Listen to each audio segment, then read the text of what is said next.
It's just all sex. It's all sex. What you are, what you claim. And it's like, but as heterosexual people, yes, it's naturally put out there and it shouldn't be. It's perverted. When I was a kid, I had to close my eyes when I saw people kissing or making out. You know what I'm saying? Yes. To preserve me being exposed too early to something that is very addictive. Not necessarily addictive. It's natural. We all want sex. It's just, I don't think it should be introduced as a subject at all to kids. They're not worried about that. They don't need to know about that. Now, when the hormones start to come in and puberty hits, they're thinking about it. Yes. Because it's a natural biological thing. Right. Then you get to talk to them about it. But kids younger than that, there's no need for it. But sex energy as a whole, though, is very powerful. And I'm glad that you noted that, right? Because everyone you come in contact with. And that's why I don't like how like the music, like the pop this pussy, all of that. Eating ass. Yeah. Sukihana. Does she really eat ass? Is she saying this Yes. as her marketing? Yes, she has an OnlyFans. Oh, And she was eating ass on OnlyFans. throwing up on dicks, hissing. I don't like that they're putting that out because these young girls that are growing up in this social media era, that's all they're seeing. And they're thinking that is the baseline of how women should be. Like they're not learning about womanhood and being modest at all. Like none of that is being pushed. Everything is like, fuck that nigga, get some money. What? And these little 15, 16-year-old girls are thinking that's the way of life. Instead of getting your own money, sis, do hair, do nails, do whatever you need to do. But don't be giving your vagina up. And I'm not saying that whole like purity thing like that. I don't believe in that either. No, but there's it's just, I feel that they use sex too much. And that's how the Shannon Sharp victim got caught up. OnlyFans. Oh, she was selling sex on her OnlyFans? Well, she was doing OnlyFans to pay bills. Okay. He saw it. And you see what I'm saying? Like, I just feel like it's everywhere. It is. It is. And that is why the world is the way it is, because sex energy is so profound. I use it to manifest. Like I have yoni washes, a lot of the girls use to get what they want, but that's okay in that regard because we're women. We deserve to have euphoric feelings too. Yeah. However, and utilize that to manifest for us. When you start utilizing for like demonic things, you start utilizing it to control people, manipulate people, that's a problem. That is a problem. And that's what these people like Shannon Sharp sounds like he was doing. He's utilizing sex energy. I bet you any money that girl is depressed. He's drained just from the sex on top of what he did too.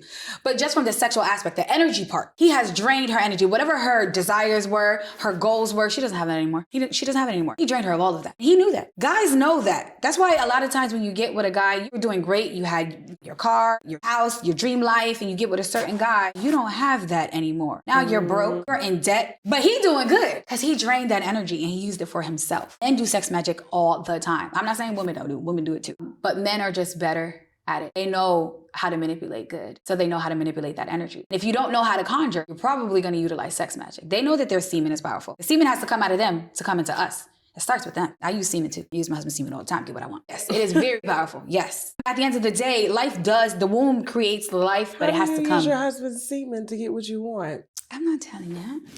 But I got everything I want. Everything I want. Anything that I desire, I get. And I use conjure and I use semen all the time. I saw a preacher the other day, female. She was like, masturbation is manifestation. A pastor was telling you to masturbate. Pastor was telling her congregation to masturbate. I don't go to church. Oh, okay. No, Yeah. I thought you talked to her. And okay. she was like, you saw a video. Yes. And she was saying, when you masturbate, that is manifestation because you have to focus all your energy on something to achieve something that's not there. Yes. And that's what prayer does too. Prayer is witchcraft. Prayer is manifestation. It's just terminology. It's semantics. Everyone tries to like paint it as something else that fits with their agenda or fits their lifestyle.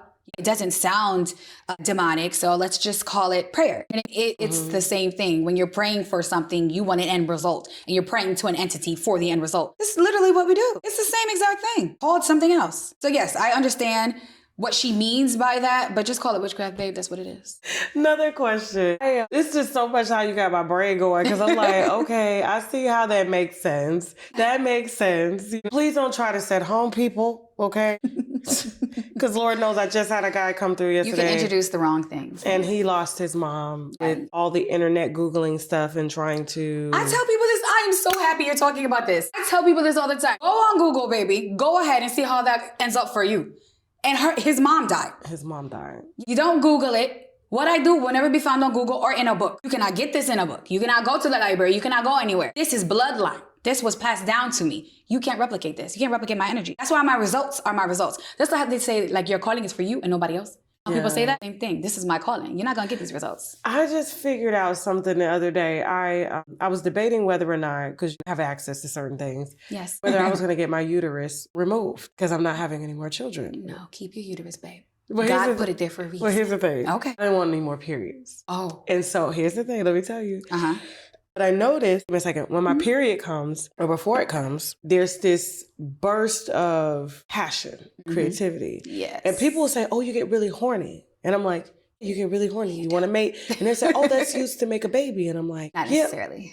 But like, what if you can't make babies, right? So what do you use it for? And I notice every time my period is about to start, Uh-huh. I create a new business. Absolutely. It's creative energy. That's what our womb is. And I'm like, Yes. and I get it's so like, my husband and them were like, oh God, it's about to come. They can feel it. I love that. They can feel it. And I'm Yeah. like, yeah, we're doing this. And it's like, and then it goes away. And then so I started trying to Google it. Like, if I keep my ovaries, I'll still release those same hormones that will cause me to get all of those symptoms, but I just won't bleed. I think you need your uterus, babe. It was meant to be in there. But a lot of women are losing their uteruses from like cancer, HPV. She had cancer. That's one thing, but you don't have that. You don't have that. You don't have HPV, right? No, Right then. Okay. No, keep your uterus, babe. But I noticed that I was just like, and I was like, will I still get this same energy burst?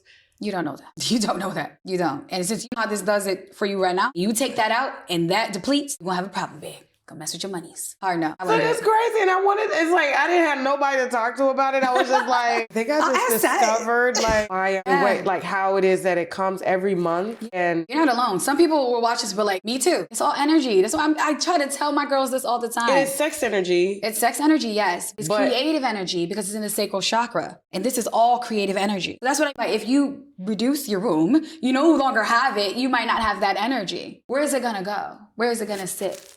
It sits in the sacral. And that's what this color is too, by the way. I don't even think my designer knew this, but I it's think red. your designer knew that. He probably did. He's like, But it sits there. So I feel like you should keep all of that, keep that energy, because that's probably why you've gotten all of these new projects, everything going. You have those bursts. But Keep those. before I was using it, because I used to notice I would pop up, and I'm so glad I don't do this anymore. Okay. But when I first started, talk radio was all pure. It was all passion. And then when I got entangled with another energy, right? It was a distractive energy. And so I went from using that energy to, even though I was still building my platform, but during that time of the month, I didn't build as I'm building now because I was arguing, going off, reading, you know what I'm saying? Do it. I'm like, this don't bring me shit. And then I'm like, I come up with some of my best like punchlines and everything. And now I'm like, I put all that into my comedy tours. I put all of that into my work but before I was just like, I guess I'm trying to say it without saying too much because I don't want people to Put two and two together. Put two and two together. But it was like, dang, like all those years I wasted using my creative energy on that.